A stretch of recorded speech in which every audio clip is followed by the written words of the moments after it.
વડોદરાની ગોઝારી દુર્ઘટના બાદ નૌકા વિહાર અને બોટ એક્ટિવિટીની સેફટીને લઈ અનેક સવાલો ઉઠી રહ્યા છે। ત્યારે પ્રવાસન સ્થળ તરીકે વિકસેલા ડાકોરમાં પણ નૌકા વિહારને લઈ કાર્યવાહીની માંગ ઉઠી। જીતુભાઈ સેવક નામના અરજદારે અનેક રજૂઆતો કરી, તેમ છતાં તંત્રના આ ખાડા કાન હોવાના આક્ષેપ કરવામાં આવી રહ્યા છે। તેમનું કહેવું છે કે નૌકા સંચાલકો દ્વારા નિયમોનું પાલન કરવામાં નથી આવતું। સૂર્યાસ્ત બાદ પણ નૌકા વિહાર કરાવવામાં આવે છે અને જેના પુરાવા સાથે અરજી આપેલી હોવા છતાં પણ હજુ સુધી કોઈ કાર્યવાહી નથી કરવામાં આવી। ત્યારે વડોદરાની ગોઝારી ઘટના બાદ જીતુભાઈ આ ભૂલકાઓની શ્રદ્ધાંજલિ આપી અને મંદિરની સામે જ પ્રતિક ઉપવાસ પર બેઠા છે। કાર્યવાહીની માંગ પણ હાલ અત્યારે કરી રહ્યા છે। જો કાર્યવાહી નહીં કરાય તો તેમણે જળ સમાધિની પણ ચીમકી ઉચ્ચારી।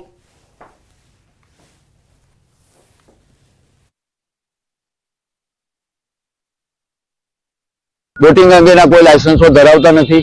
બોટિંગના જે વીમા લેવા જોઈએ તેમાંના કોઈ પણ વીમા નથી। બોટિંગ દ્વારા કરારની શરતોનો ભંગ કરી અને સૂર્યાસ્ત બાદ પણ બોટિંગ ચાલુ રાખવામાં આવે છે અને બરોડા જેવી દુર્ઘટના ડાકોરમાં બને તે માટે મેં તમામ સત્તાતંત્રનું ધ્યાન દોર્યું છે। છતાં પણ આવી દુર્ઘટના બન્યા બાદ પણ ડાકોરની અંદર કોઈ કાર્યવાહી નથી થઈ, તે કારણે મારે પ્રતિક ઉપવાસ પર બેસવું પડ્યું છે। ગોમતી નૌકા વિહારની અંદર યાત્રાળુઓની જાનહાનિ ન થાય, બરોડા જેવી દુર્ઘટના ન બને અને ગોમતી સ્વચ્છ થાય તેવા મારા પ્રયત્નો છે।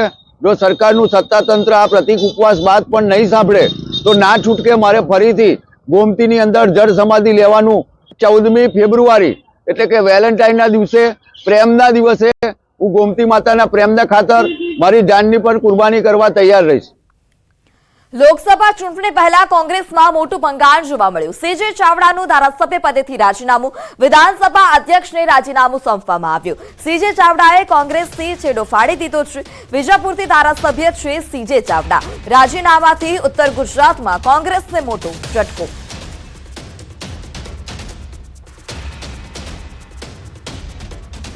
કોંગ્રેસના દિગ્ગજ નેતા અને વિજાપુરના ધારાસભ્ય સીજે ચાવડાએ આજે વિધિવત રીતે તેમના ધારાસભ્ય પદેથી રાજીનામું આપી દીધું છે। સીધી તેમની સાથે વાત કરીએ કે અત્યાર સુધી કોંગ્રેસની થિંક ટેન્ક રહેલા અને વિધાનસભામાં ફટકાબાજી માટે જાણીતા આ નેતાને કોંગ્રેસથી આખરે શું વાંધો પડ્યો? સર, કોંગ્રેસની થિંક ટેન્ક, એક સમયના બ્યુરોક્રેટ અને વિધાનસભામાં આપની ફટકાબાજી સૌ કોઈએ જોઈ છે। અચાનક આવા નિર્ણયનું કારણ શું? અચાનક આવા નિર્ણયનું કારણ અચાનક નથી, એ ઘણા સમયથી ચાલતું હોય, પણ નિર્ણય જે દિવસ થાય અચાનક લાગે।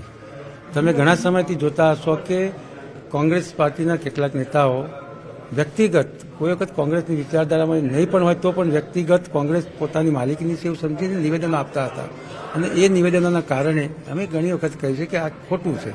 અત્યારે હાલ ગુજરાતનું આપનું નેતૃત્વ નરેન્દ્રભાઈ મોદી ખાસ કરીને સમગ્ર દેશનું સંચાલન કરી રહ્યા છે અને સમગ્ર દેશને એક ઢાંચામાં નાખીને સમગ્ર વિશ્વમાં એક આખી સાર્વભૌમત્વ સત્તા તરફ લઈ જઈ રહ્યા છે। ત્યારે આપણે સાચી વાતને પણ વિરોધ કરવો એ વ્યાજબી નથી, એવી ઘણી બધી વાતો થઈ હોય।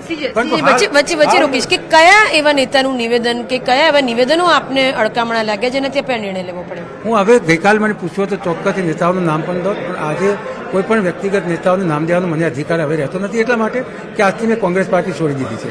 પરંતુ આપ બધા જાણો જ છો કે કયા નેતાઓ કઈ રીતે ક્યારે શું બોલતા હોય છે। અચ્છા, હવે આ ભાજપનો કેસરીઓ ધારણ કરશે? હાલ મેં હમણાં જ બધા પ્રેસમાં વાત કરી છે કે આજે મેં કોંગ્રેસ પક્ષમાંથી રાજીનામું આપ્યું છે। કોંગ્રેસ પક્ષ સાથે હું હવે અત્યારથી રહ્યો નથી। હવે મારી જે સેવા છે, મારી જે કામ કરવાની પદ્ધતિ હતી એ પદ્ધતિ એના જ રહેવાની છે।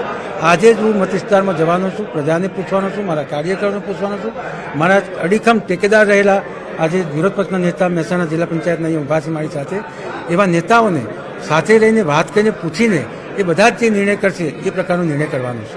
અચ્છા, કોંગ્રેસથી એક આપ અસંતુષ્ટ છો, આપની સાથે અન્ય આપના ધારાસભ્યો મિત્રો એવા કોઈ ખરા જે અસંતુષ્ટ હોય? અત્યારે હું વાત કરું વ્યાજબી નથી, બાકી કેટલા અસંતુષ્ટ છે અને કયા કયા નિવેદનો આવે છે, કઈ કઈ વાત કરે છે એ પ્રેસ મીડિયા અને ગુજરાતની જનતા પણ જાણે છે અને આપણે પણ જાણીએ છીએ, એટલે ઘણા બધા છે। આપને કેન્દ્રીય નેતૃત્વ, કોંગ્રેસના કેન્દ્રીય નેતૃત્વના નિવેદનોથી વાંધો હતો કે પ્રદેશના નેતૃત્વથી વાંધો હતો? આમ તો પ્રદેશનું નેતૃત્વ ગણો કે કેન્દ્રીય નેતૃત્વ ગણો, કોંગ્રેસ પાર્ટી તરીકે જે કંઈ નિવેદન કોઈ એક વ્યક્તિ કરે એને ખોટું હોય તો ગમે તેવો નેતા મોટો હોય તો પણ કહેવું જોઈએ કે આવું નિવેદન ન કરવું જોઈએ અથવા એ નિવેદનમાં ન જોડાવવું જોઈએ। પણ એવા નિવેદનો ફક્ત રામ મંદિર પ્રત્યેના નિવેદન એક વાત નથી, પણ સર્જિકલ સ્ટ્રાઇક વખતના હોય કે બીજા નિવેદનો હોય એમાં આપણે ભૂતકાળમાં પણ જોયું છે અને આજે પણ જોઈ રહ્યા છો.